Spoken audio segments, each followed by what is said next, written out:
All right, Detroit Tigers have 36 games left in the season. We saw the 15.5 game lead over Cleveland shrink all the way down to 5 in about the span of a month, but they've sort of weathered that storm and got it back up to 8.5. Ben, how are we feeling? Are we panicking? Are we back to where we were? No, there's no panic because, I mean, we knew a slump was going to come at some point. It's baseball. It's a long season. And that slump came. And they're out of it now. So we're all right. They, like you said, they weathered the storm. We knew the storm was coming. If they were like 2-7 in their last 10 and they just stayed around that range, oh man, I'd be hitting the panic button. If their lead in the division was like 3 or something like that, yeah, that would be total panic mode. But they're back up to 8.5. We're good. Ken, you were notoriously worried 3 games into the season when the Tigers got swept by the Dodgers. And I remember the fear in your eyes as you asked me, are we okay? Yeah. And I told you yes. Yeah. Were you that worried this time around? Well, okay, so they're out of the slump, which was like losing most of the games. I wouldn't say they're back to where they were earlier in the season. They're kind of been hovering around maybe like above 500 ball right now, which is better than 10% of winning. You know what I mean? Like, I guess we'll take it, but they haven't gotten back to that spot where they're just dominating teams, winning every series. And so I'm not concerned, but I feel better that they're not losing every game for sure. The Tigers are in a weird spot right now because, like you said, everybody has a bad stretch over 162. You're lucky if it's only one, but 11 out of 12 is like a severely bad stretch. Like, you don't see that from every playoff contender. The Tigers have pulled out of that, but the dominance isn't there. You see cracks in the offense. You see a starting rotation that's really missing Reese Olson. Even Tarek Skubal hasn't been the same the last couple of starts. But for Ben, it's the bullpen, right? You're worried about the bullpen? Yeah, the bullpen was so dominant last year with the pitching chaos. It just felt like that was a real weapon, and it just kind of took the rest of the league by surprise and what A.J. Hinch was allowed or able to do.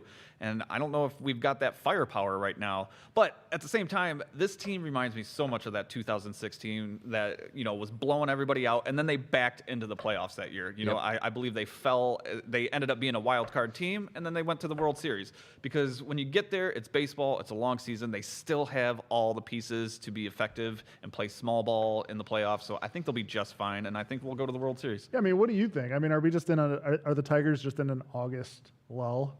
Like, this part of the season is kind of like, I think there's something, too, when you jump out to a huge lead in a baseball season and you're like, okay, can we just start the playoffs now? Like you show up to the ballpark every single day and, we're playing the Twins again. Yeah, it's a little bit human nature. And the Tigers' collapse happened so quickly, in part because right when they were having their bad stretch, Cleveland, out of nowhere, despite selling at the trade deadline, got super hot. So those games just sort of started melting away every single night to the point where it was like, how are we 5 games up? Like, this is clearly the best team in this division.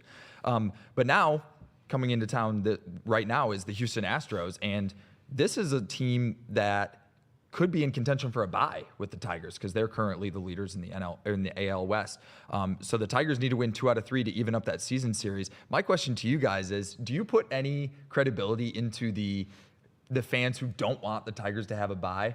Because I want to read you a couple of stats. In 2006, they ended the ALCS, notoriously swept the Oakland Athletics on October 14th, didn't play the World Series till October 21st, so a week off. 2012, October 18th, they swept the Yankees. Didn't play until October 24th. 1-8 in those 2 World Series games. If the Tigers get a bye this season, they'll have 6 days off in between the end of the regular season and their first playoff game. Do you care about that? Do you just say, whatever, I want the bye, or would you actually like to see them play in the first round? No, that doesn't matter to me because this is a completely different team, completely different players, new coaches, or new manager. No, there's got to be no correlation to how those past teams, performed after a long break. You just drop a 13-year-old stat. Conspiracy theory? Yeah. Well, it's actually interesting, though, because since MLB has introduced byes to the playoffs, teams that have received a bye are only 29, have lost 29 of 49 series. So it's like there is some data to back up that taking a week off when you've been playing for 6 months straight could be a detriment. But you are playing a better team in the second round. Sure. You know what I mean? Yes. Like, as opposed to playing in the first round. Yeah. So, I don't know. I feel like it's just, like I feel like the playoffs in baseball are 50-50. I don't know. I just feel like that's true. And if you look back at those other Tigers teams, like you had a lot of veterans there. It was an older team. You had Jim Leland was like chain smoking the entire time, like in the clubhouse. Yeah. I mean, like it was a totally different vibe. Yeah. I feel like this is like a young, motivated team, and AJ Hinch is a very different manager than Jim Leland was. So I don't know. I don't think it's worth tying those things.